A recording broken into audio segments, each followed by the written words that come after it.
or maybe let me wait a few minutes because we're streaming live, so people, I don't want people to miss it.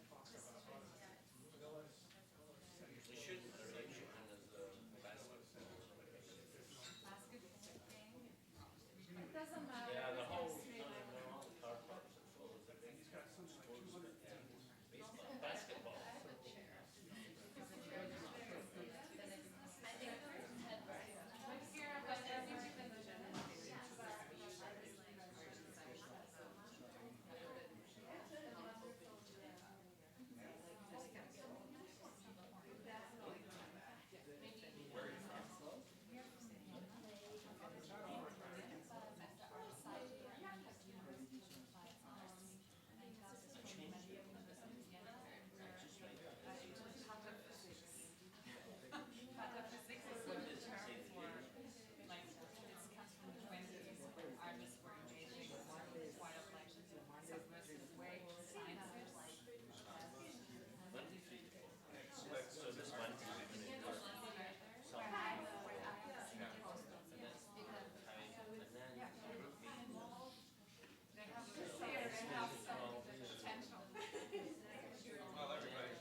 Welcome to our monthly laser here at California Nanosystems Institute at UCLA. And I am very happy to present Naoko Tosa this evening. She had an opening and she will be one of our speakers. We also have a number of people, starting with Chris O'Leary, who is actually an alumni of Design Media Arts. I worked with him as a student, and it's wonderful to work with him now as a colleague. He's part of an exhibition at the Art Center Williamson Gallery that's directed by Stephen Nowlin, who's also here with us. And he'll start by telling us about his work there, and then it'll be followed by Stephen, and we'll continue on. So welcome, everybody, and welcome everybody out there, too.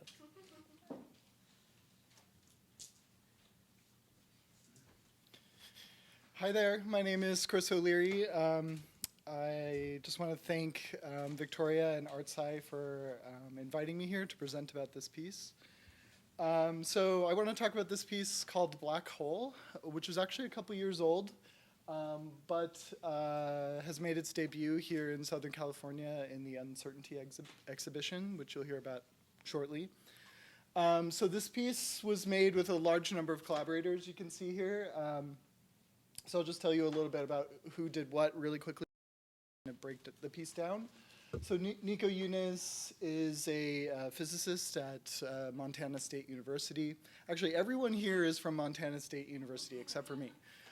So I would just get that out of the way. Sarah Mast is an artist and is one of the art directors of this piece. I did the animation of the black hole that you'll be seeing in a moment. Jason Bolt is the composer who did the sound. Cindy Stillwell is a filmmaker who collaborated on part of the piece. Charles Kenkelberg is a laser scientist who actually adds something to the installation. And Joey Key is a gravitational wave scientist who is also involved in this piece. So there's a lot of people involved to make something that's ostensibly quite simple. So this piece has had a life of its own for a number of years now. It's kind of actually traveled around the world, but it started with the Celebrating Einstein Conference in 2013, which was a conference that brought physicists from all over the world together to talk about really the relevance of Einstein to contemporary physics. How many things had ultimately been proven right over the years, the things that he predicted. And one of those things that they wanted to feature was gravitational waves. So we created this installation, Black Hole, for this conference with a number of other pieces. There was a film that was made, a play and a dance performance, and all of those things have kind of had lives of their own. So currently it's at Art Center. It was also just recently at Santa Cruz, and I think it's in Shanghai right now at the same time. But you can look on the website if you want to see some more about where it's going. So it is an installation, and in a way it's kind of a diptych, which is a strange thing to say about an installation. But it's two video pieces. The vertical piece, which is a sort of morphing animation exploring Einstein's notes. So some of the research he was doing to kind of make these discoveries and predictions. And on the floor is a simulation of a black hole. So these are actually documentation images from Art Center. So the piece has a few phases, and you're kind of seeing those in these stills, and I'll talk about, or you'll see it in the video in a moment. So the piece is about 10 minutes long, and you kind of see a bit of the life cycle of this black hole, which is algorithmically generated. So I used the programming language to generate this, and the piece in the back is a more static animation. So really quickly, I'll just play a little bit of, how do I play that? Just so you can see a little bit of the motion of this. So it's sort of a slow moving piece. It's moving, right? That kind of washes between the various equations, sort of scribbles from Einstein's notes. And this was actually made from encaustic painting and was morphed. And this was created by Sarah Mast and Cindy. So I'm going to quickly play a kind of low-res video of the animation. Hopefully the sound will work. So the full piece is about 10 minutes. This is a 2-minute sample.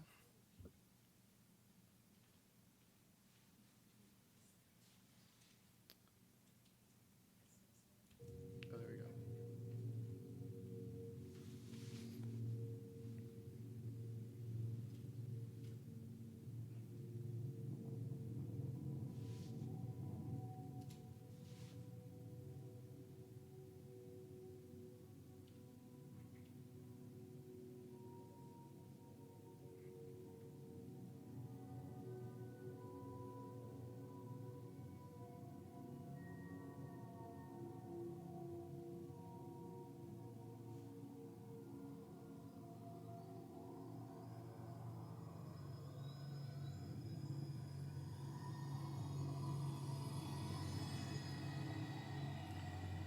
So the piece rotates for a while, and it's going to fade here into a moment where it gets a bit closer.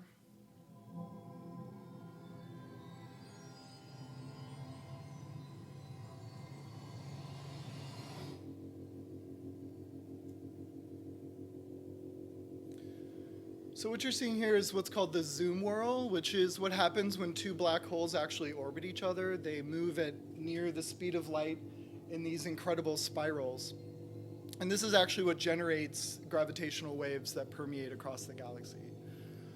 So this is the most scientifically accurate piece of this animation because it's really generated from the math that they used to predict gravitational waves. I'll let it finish its cycle here.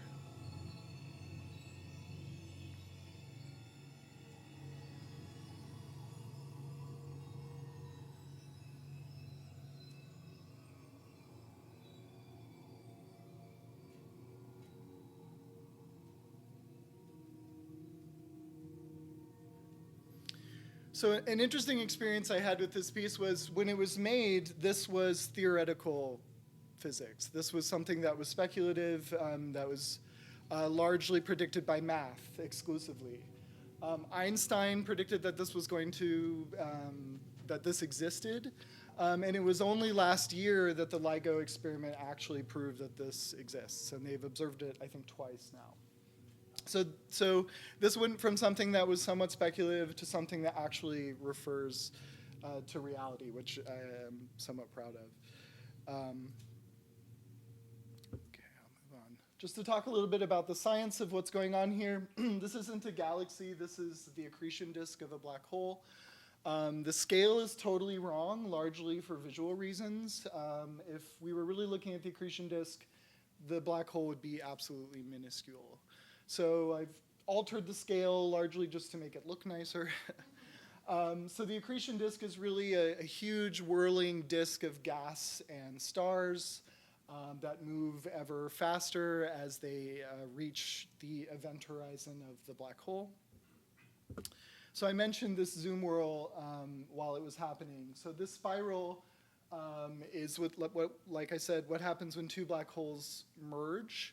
And this happens almost instantaneously. So in the actual video, it takes, I don't know, a minute or two to happen, but this is relativistic speeds that this actually happens. When I was collaborating with the physicists to make this, they sent me this sheet of equation. That was actually like 2 pages straight of equations to describe this. And I spent about a month translating it into processing.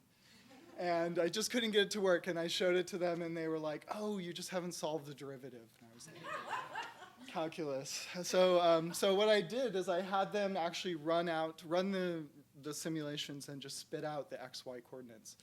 So they gave me a 5 gig text file with just XY points to make this. So it was kind of a really weird, interesting process to make that part happen.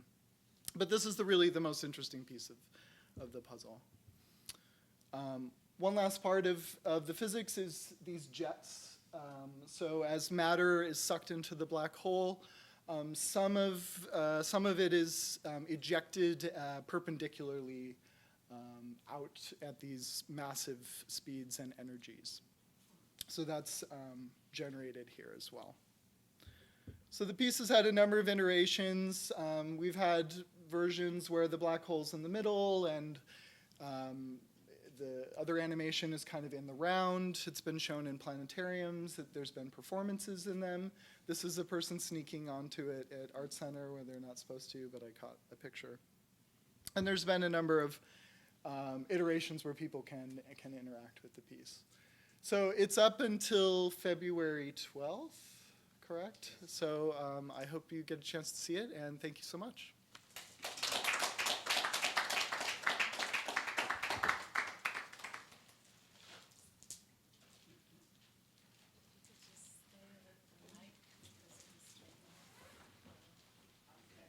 How do I advance? Just Just the arrow. up and down. This. Oh, this one. Yeah. Okay. Hi, I'm Stephen Nowlin. I'm director of the Williamson Gallery at Art Center, where for the last 20 years or so, my curatorial emphasis has been the intersection of art, science, and technology. First one I did, 1995, was with Erki Hutamo.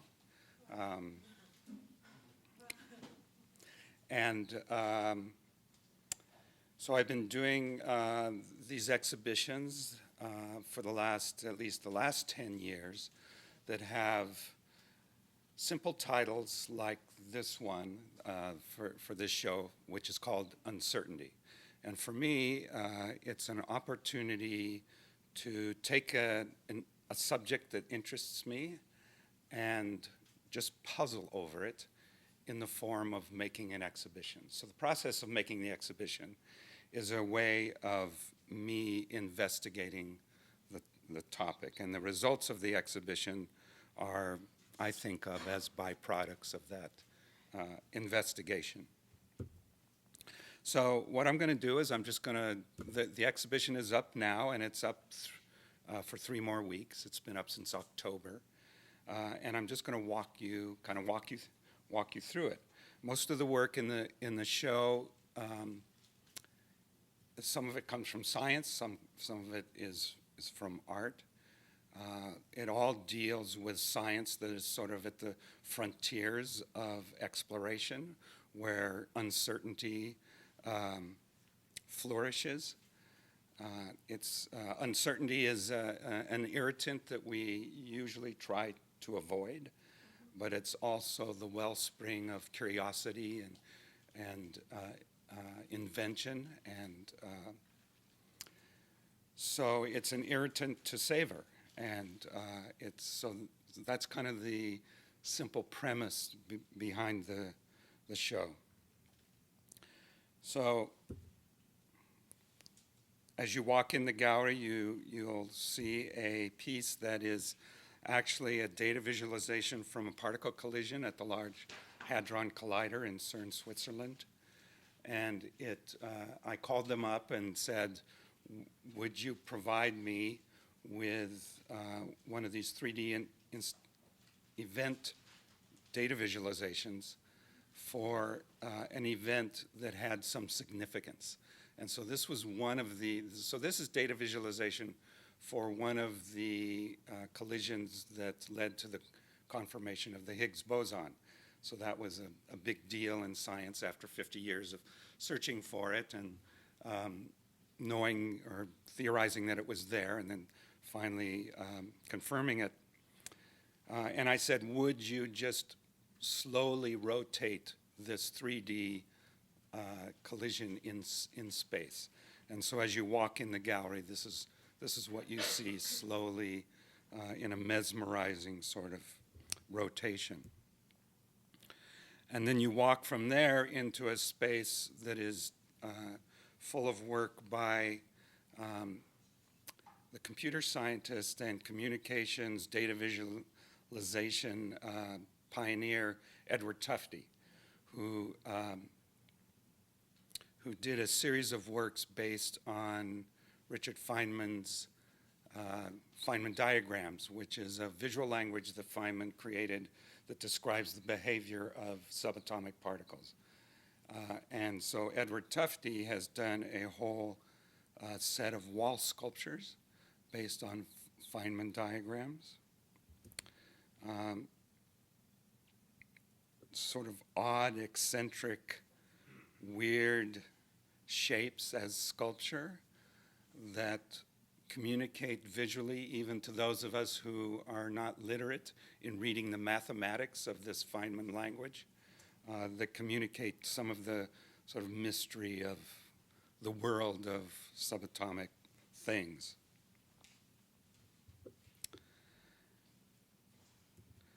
Also, and I forgot to mention that, or I forgot to put a slide in. When he was, in the 1970s, Richard Feynman purchased a 1975 Dodge van to take his family camping, and he decorated it all the way around with Feynman diagrams. And it has since been discovered and restored and is on display as part of the Uncertainty exhibition outside.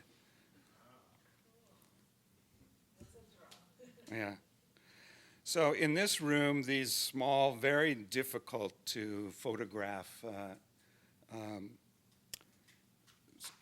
moving image works are by Jim Campbell, who is a San Francisco artist who received his degree in mathematics and electrical engineering at MIT, but then does art based on that technology. And it's a series of images of waves crashing that slowly deaccelerate as they're moving.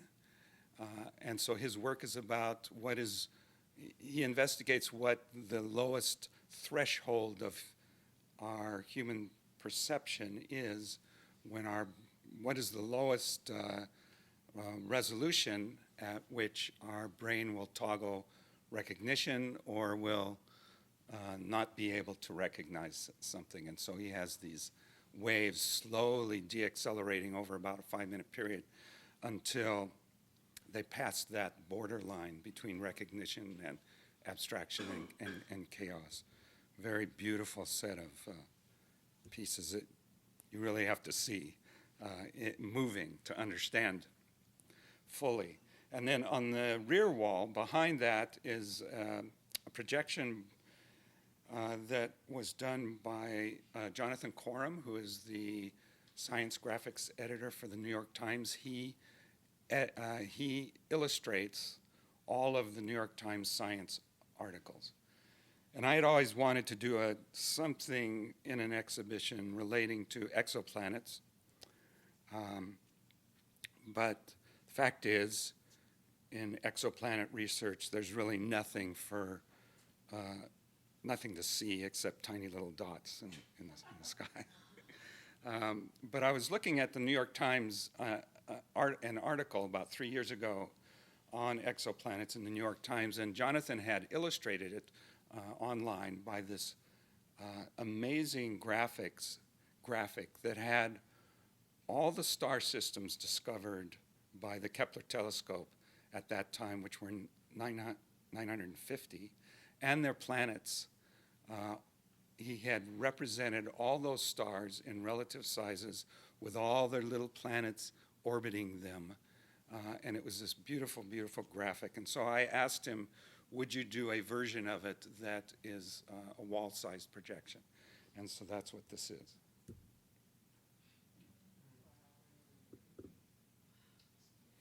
So you have to imagine these are the stars, and there's planets that don't show up very well here, but they're planets. And all the planets are orbiting their stars in this kinetic projection. This one, I don't know what to say about this. I keep trying to get people. We painted a white circle on the floor, and I keep trying to get people not to walk on it. But this is a wonderful piece, and the black hole. I don't know if Chris mentioned, but the hole, I think, refers to the immersive quality of the piece, because the sound element which you heard is wonderful and echoes throughout the gallery, and everything else that moves in the gallery gets that soundtrack for free. This is the work of Marc Fichot. He's a French artist who lives in LA, and his work has reminded me, when I first saw it, of 18th century Age of Enlightenment cabinets of curiosity that sort of express that early intuitive sense of connection between different morphological and mathematical connections that were observed in nature. And so educated and curious people would go out and start investigating and assembling these cabinets of curiosity that became natural history museums later on and became the beginnings of some branches of science. And so Marc has done these beautiful, strange, curious, investigative panels. They're not cabinets, but panels that work like cabinets of curiosity. This is a set of works by Leah Halloran. They're a sort of homage to the 18th century astronomer Charles Messier, who looked up in the sky and saw a lot of fuzzy objects. Some of them were moving, and they thought they were comets, but some of them were not moving, and so that was confusing to them. So he did a famous catalog, a catalog that became famous, of 110 of these fuzzy objects. And a couple hundred years later, we figured out that the fuzzy objects were nebula and galaxies. And so Leah has done a body of work in which she rendered paintings of all the 110 Messier objects. And she does it in ink on vellum, and then she uses the vellum as a film negative and exposes light-sensitive paper, and ends up with a pair, one in blue ink and the other black and white. And actually, right now at the Cahill Astrophysics Building at Caltech, she has all 110 objects on display. At the Williamson Gallery, we have 12 pairs only. This is the work of Owen Shu, and an artist who works with Satyan Devadas, who is a mathematician, and it's all worked based on algorithms. And so it sort of sits in that lineage of artists who want to surrender their subjective artistic intent to the rules of a game, to the rules of a system, and see where it will take them. And there's a kind of innate uncertainty in that it's not subjective choices that are guiding their moves, but they're just seeing where the system takes them. And so these are a series of paintings that he's done based on that idea. One of the things I've thought about as I do these exhibitions over the years is what is the difference between what I do curatorially and what a science museum does. Because we're an art gallery, we're not a science museum, so I don't provide much didactic material. I would rather that people leave the gallery a little bit perplexed, puzzled, confused, than with a handful of facts. So I've often showed science in the gallery that's directly out of the world of science, but I show it as art. It's always interested me that you can stand in front of a painting and you can experience sensations of emotion, recognition of beauty, sensation of transcendence that you attribute and credit to the intent of the artist. But you can also stand in front of something visual in which there was no artistic intent, and you can acquire those same sensations. And so that's much of what I try to get at when I do these shows that combine science and art.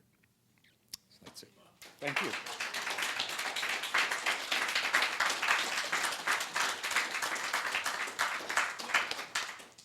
Thank you so much. Well, we experienced some uncertainty here in our gallery. Last week we had Kalus Spiess and Lucie Strecker, who Lucie is artist in residence, and Kalus is her collaborator. You'll hear about their work now. But I guess we'll start with Kalus, yes? So do you have your things here, or you wanted to pull your computer? You wanted to do your computer. Do you have this? Is it here? Yeah. Okay, we're good. So just advance it here. And please speak to the mic because we're streaming live. So.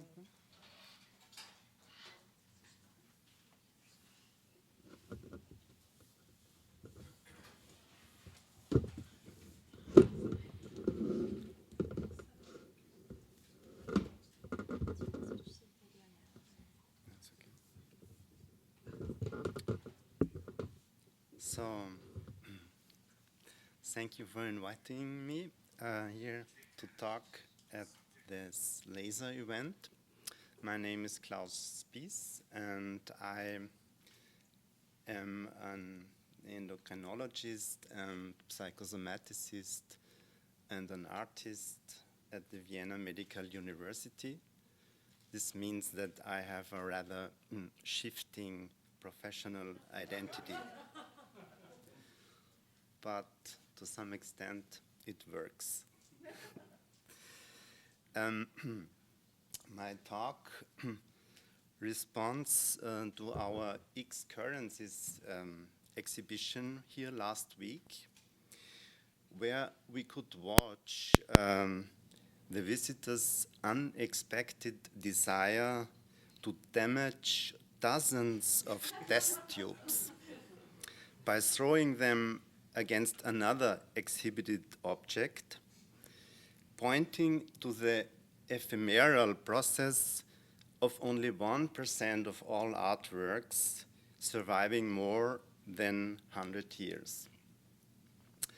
Economically, creative destruction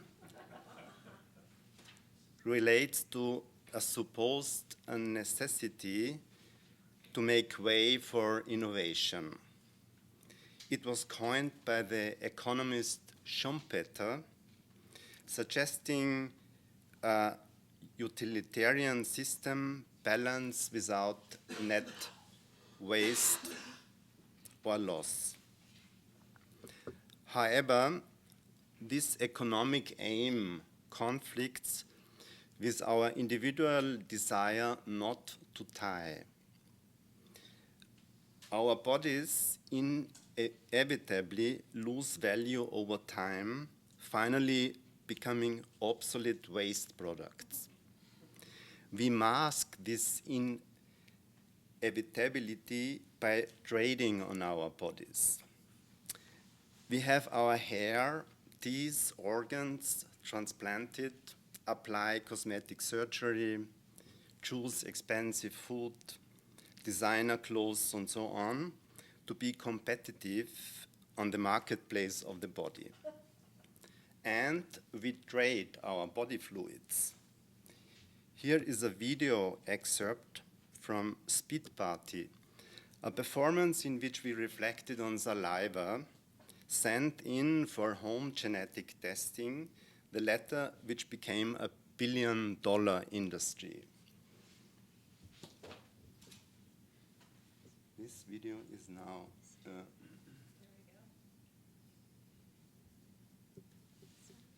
one here. You cannot treat your body fluids as though we were still in the Stone Age. Spit, blood, urine, semen. It all can be frozen and nicely stored in biobags. Take them all, add a little percentage, and resell them for a profit. Why not?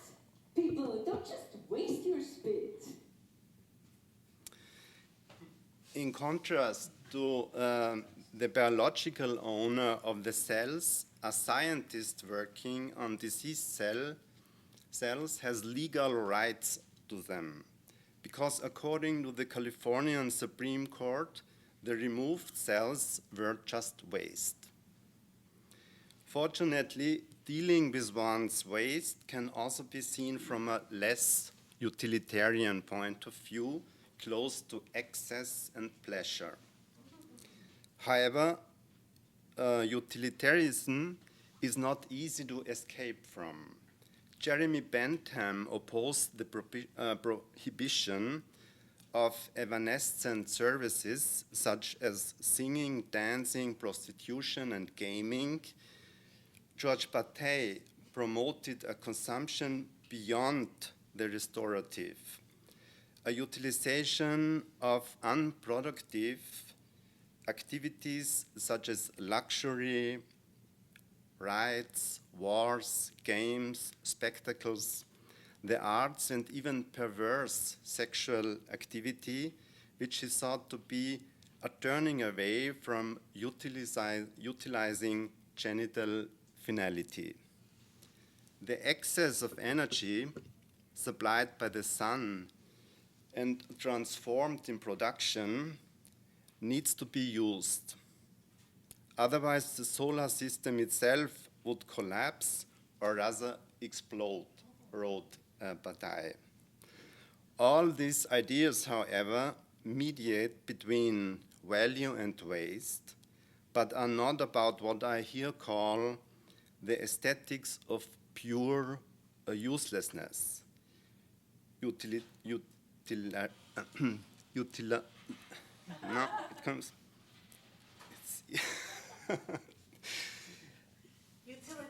Utilitarian, it's so difficult. This terrible word is not easy to escape from.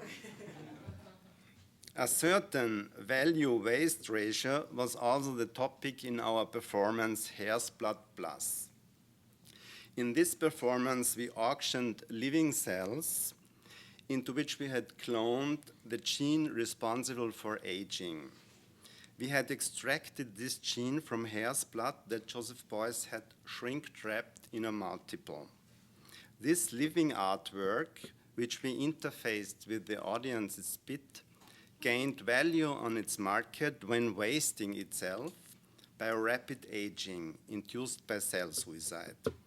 Here an excerpt from this performance, which I don't find again.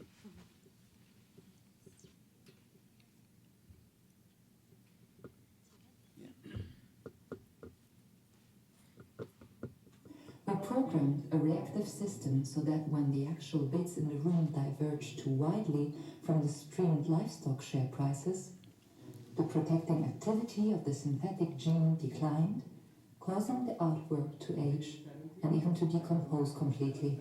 80, 80, 80, everybody 80, 80, would you give me 8, 8 in the back, 85, 85, 85 right side, 90, everybody 90, everybody 90, 99 in the center, 100, 100, 1,100 in the back, 1,005, 1,600, 1,600, 1,800, 2,000, everyone 2,000, everybody 2,000, everybody 2,000, 2,000, 2,400, everybody, on my left side, 2,500, 2,500, 2,600, everybody, so for 2,500.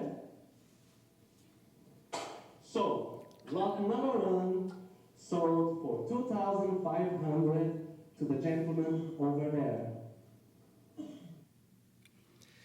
So, Hair's Blood Plus is nostalgic in that it desires or demands a return to an authentic and pre-monetary society.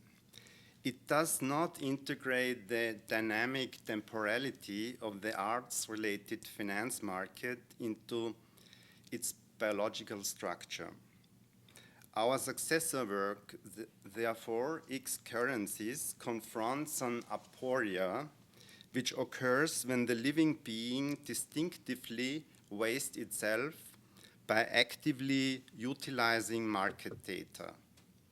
In X currency, they idealized natural barter economy of Hair's Blood Plus, where the artwork still prices itself as a good, will thereby deconstruct the demonized monetary economy, which prices artworks as a money.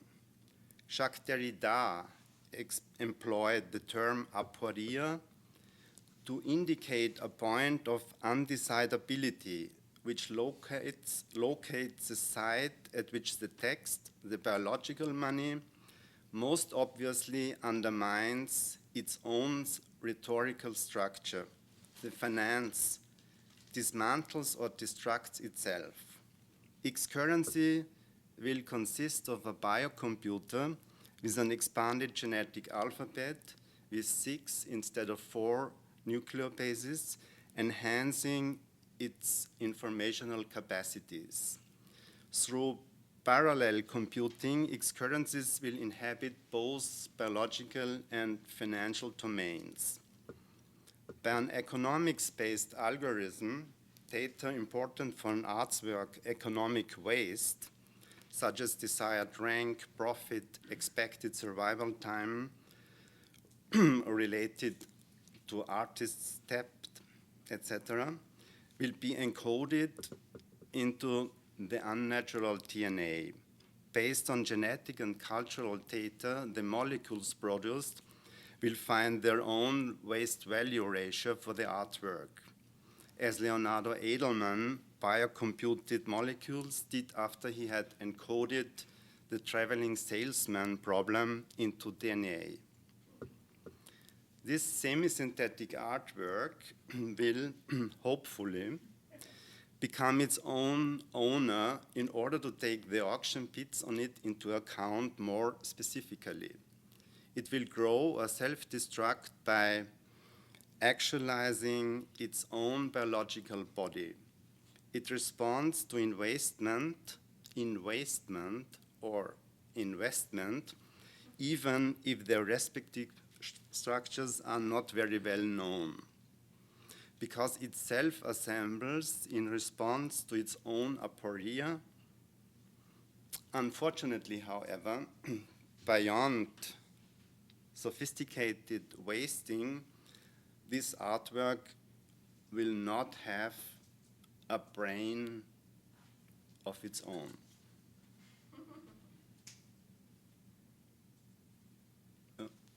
Thank you.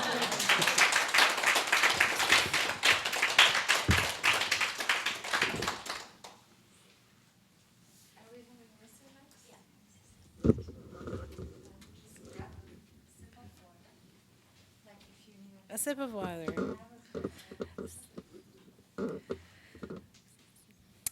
Thank you, Klaus. Lucie Strecker is an artist in residence in the Art Science Center, and she works with Klaus, and we're going to see what you have to offer. Originally from Berlin, she's here from Vienna. Welcome. Hello, everyone, and thank you for having me here tonight. I'm a so-called senior postdoc at the University of Applied Arts and the Art Sci Center in Vienna. So I'm glad to visit here, the Art Sci Center, and to understand a little bit what is happening here on the end of the Western culture, so someone said. LA is very exciting for me to be here. It's a huge challenge. And actually, I would like to share with you a little bit what came into my mind while I was having my residency here. And Klaus and I, we have been working together the last 6 years on bioperformances. We call them bioperformances that deal with biopolitical issues. And my background is I'm a theater director and also fine artist, so I studied both.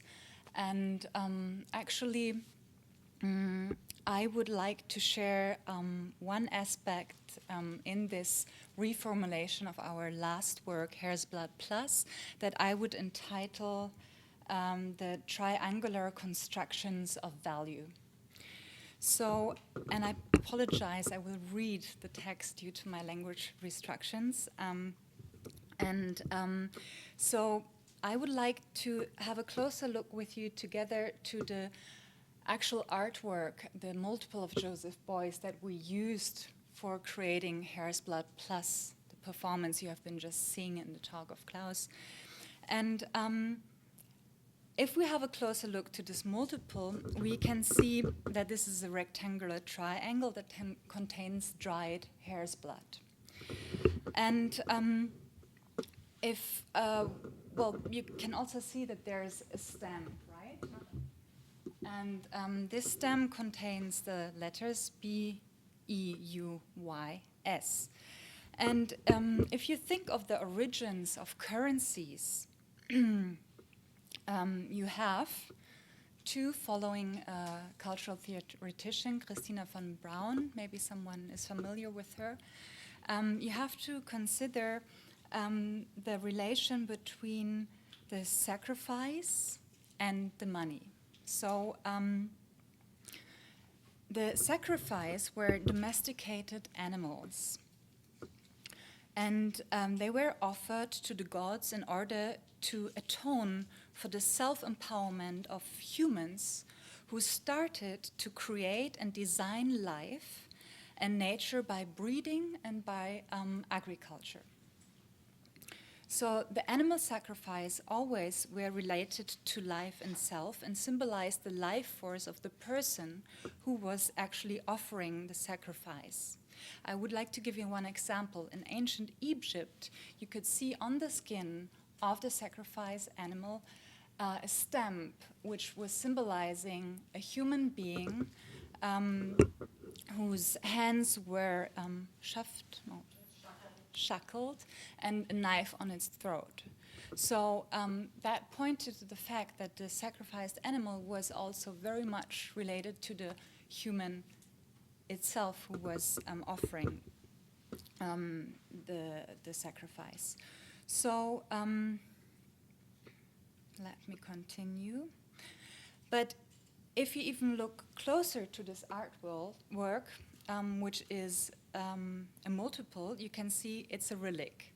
And in relic culture, it were maybe the splinters of the Holy Cross that were divided multiply and traded all over the world and started to become currencies themselves. And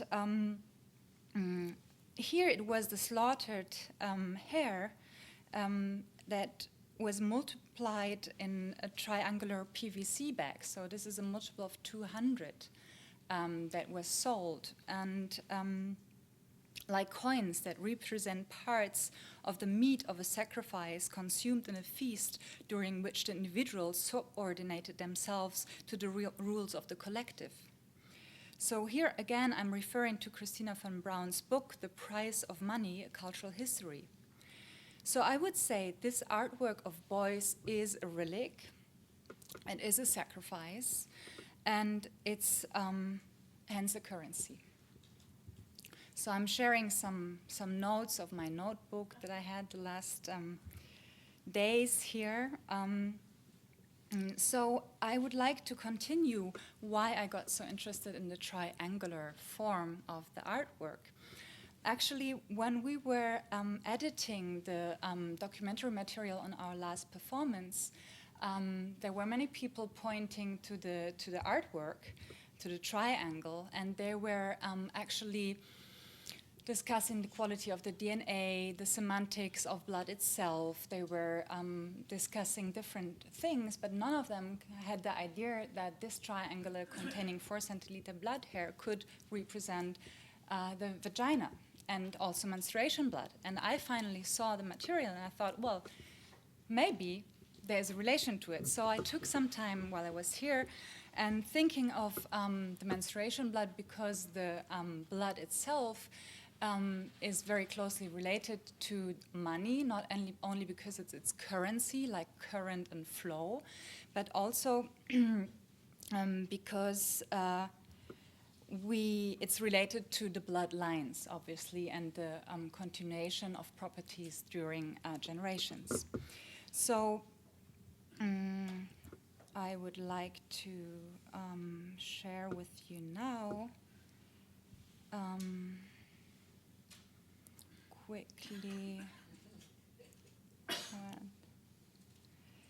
Yeah, so I'm here with this now. I would like to point to another aspect of the triangulation in value, and especially in life sciences. So if you go to the idea that life sciences only function if you have a certain taxonomy of what life is, and if you then have those classified life, you can bring it into a bioeconomy. Otherwise, the things that are not undergoing this taxonomy will not have no value and hence become invaluable. And then we got interested in the double meaning of the invaluable, as Nancy and Derrida point to. And so we're encouraging in our work a lot the aspect of the invaluable. And we're trying to shift the different points between taxonomy, life and self, and economy, because I think that if you shift one of these points, each of the other points will move. And I just would like to share with you now what I decided to do in the process here, really based on the idea of creating an installation and a performance. I decided to extend the flat surface of the triangular multiple and to create a container. And I will go and build, this is a drawing I was exhibiting in the exhibition here, to create a chemostat in which the process that Klaus was just describing can take place, but I will include these triangular containers in that sculpture. Yeah, so basically I think I'm already running out of time. So we will have the triangular and the triangular. Thank you.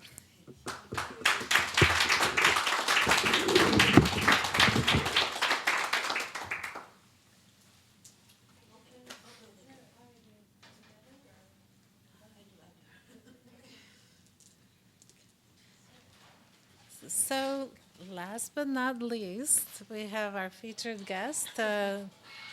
Naoko Tosa is here from Japan, from Kyoto, where she's a professor at the University of Kyoto.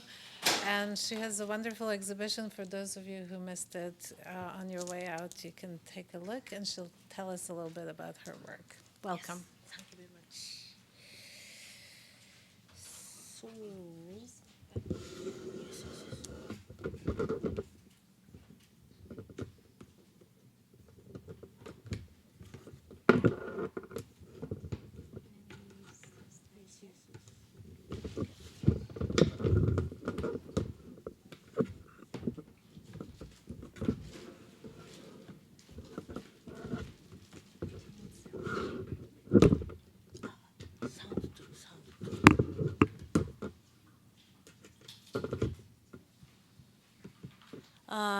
Thank you very much for inviting me. So, you know, I already showed the, Genesis new work next door.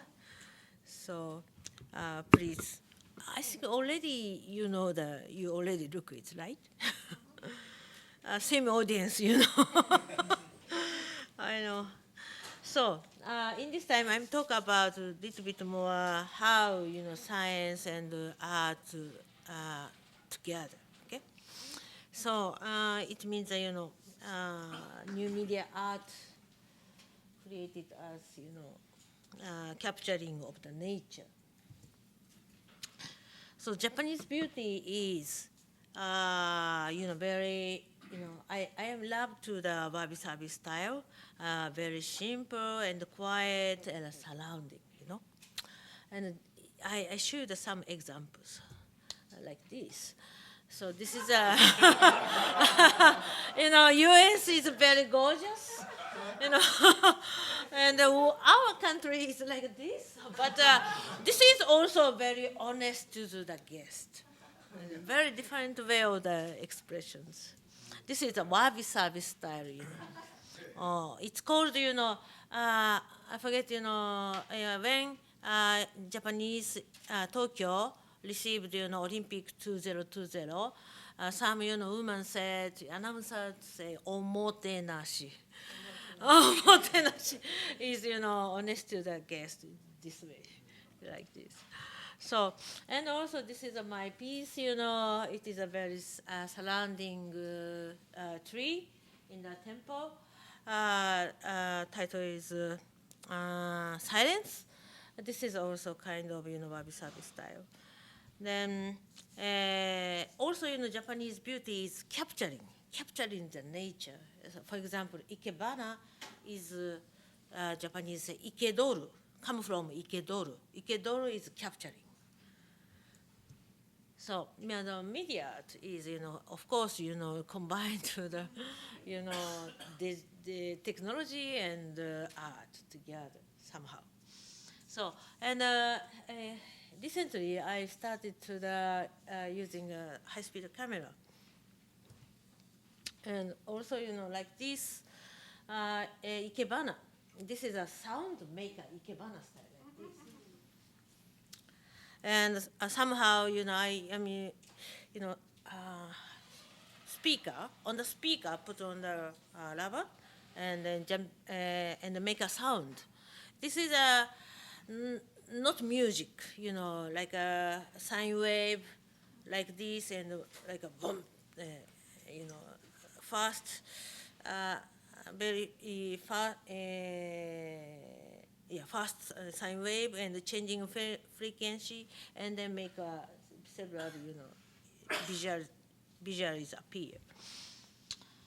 And in this one, this one is, in this April, I will show in Times Square midnight moment because, April is New York cherry blossom season, and then they will accept to the sound of Ikebana spring. Maybe please join us to the April. It is a midnight, only midnight showing, 3 minutes, 20, almost midnight. Before midnight, 3 minutes showing every day in this April. So, I told us, I am very inspired to the Rimpa school. So, and I show you some example of the, Rimpa 400 years anniversaries related video. Just one video.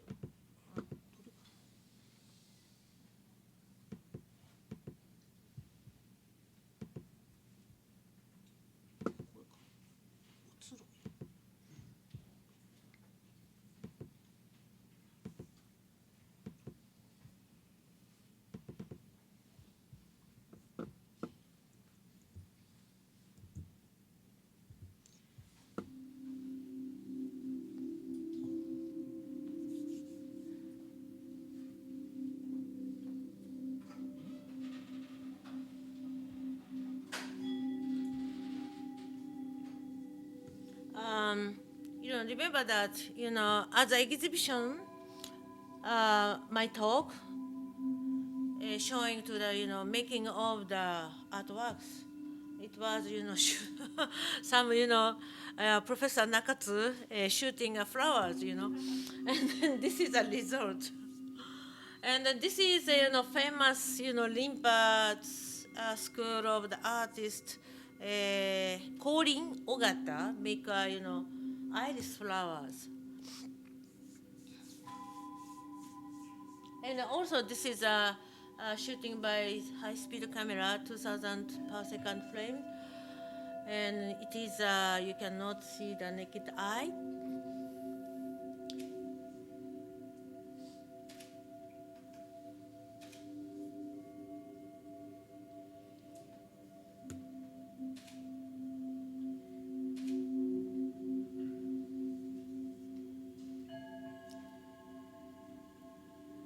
And this is the 4 season start from the iris means summer, and many and also in this time I collaborate with Ikebana master Party name is Mishoryu Sasaoka.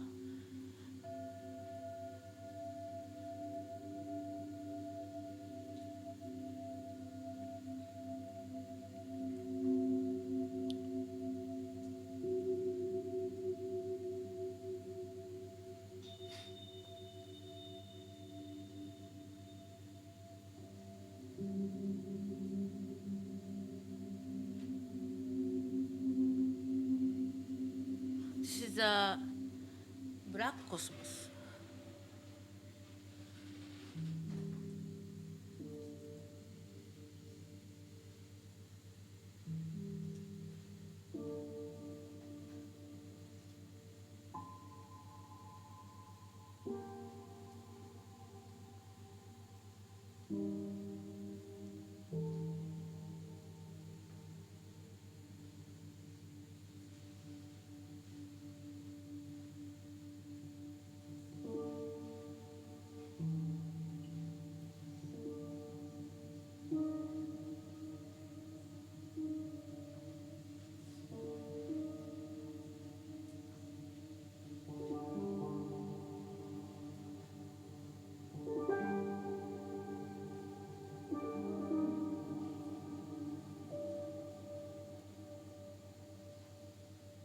And then fall is coming.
And then Happy New Year's.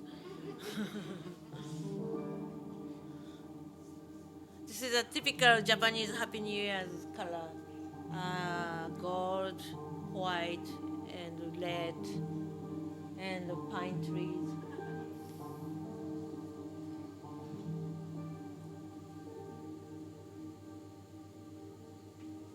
And also this is an homage of Limpa's artist, Colin Ogata's red and white plum.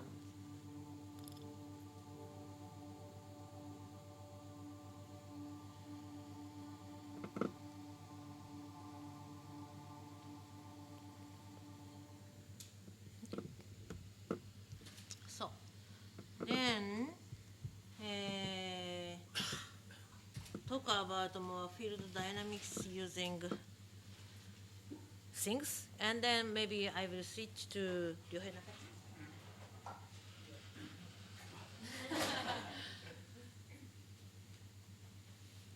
Okay, so actually Genesis, Naoko Tosa artwork Genesis.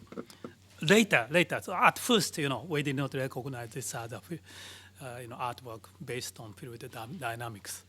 That is, I think, this is very, very interesting thing. So when we collaborate and start something new, at first she proposed me some idea, but at that time, the idea of fluid dynamics did not came into mind. But later, when she completed the artwork, I found, wow, this is a kind of a new way of fluid dynamics. How to utilize fluid dynamics for the creation process of artwork. That's very interesting. For example, you are very familiar, right, with this figure. And in one sense, you notice that there is some similarity between this one and the artwork she's showing in the door. But the complexity, it's very simple. It's beautiful, but still it's very simple. So this, we don't call this artwork. It's still fluid dynamics. But at the same time, I understand artwork is, it's art based on fluid dynamics. This is a little bit more complex. It's already, it's a chaos. And, but still, it's very beautiful. But still, it's, in one sense, very periodical. So we don't think this is art or not. Maybe a little bit more artistic than the previous one. But still, we don't think this is art.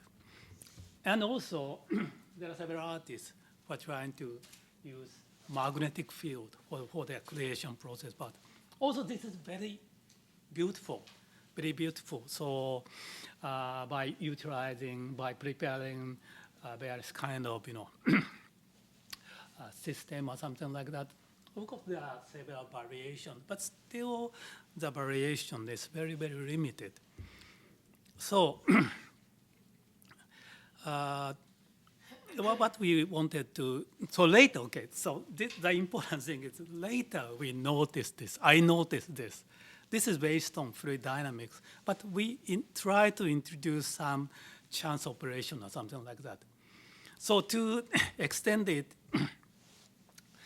to some extremely, then we found action painting.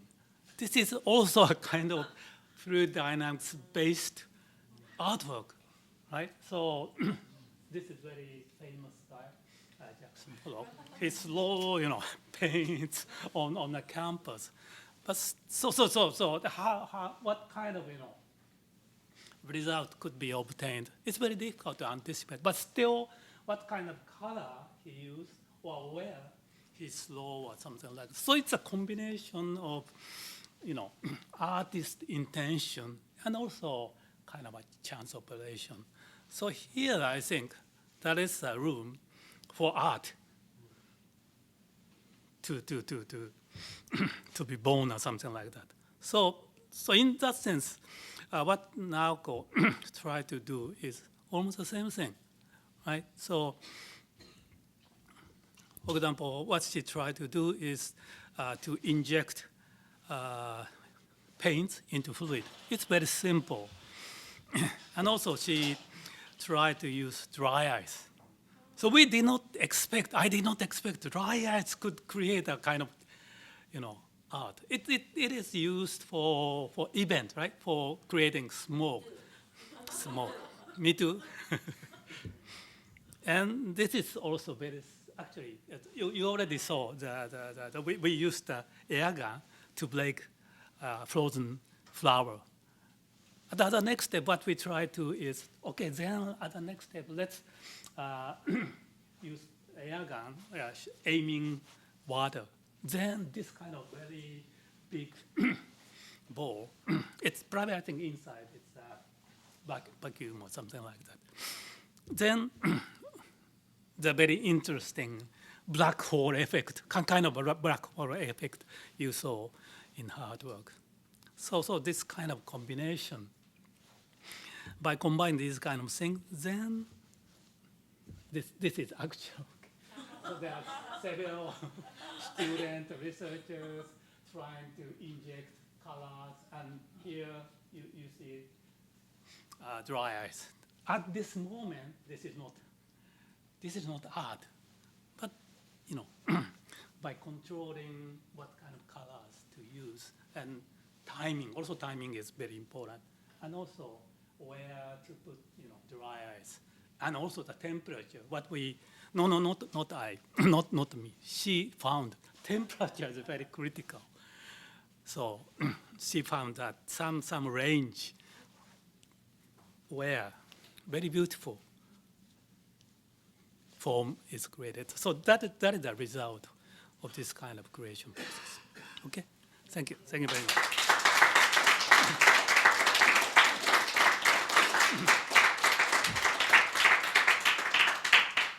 Thank you so much. I love these evenings because they kind of self-organize. We're so busy, we don't really have time to pull it together until the last minute. We're never really sure who's going to show up and who's going to watch. But somehow it all pulls together, even though everybody came from different angles, if you think.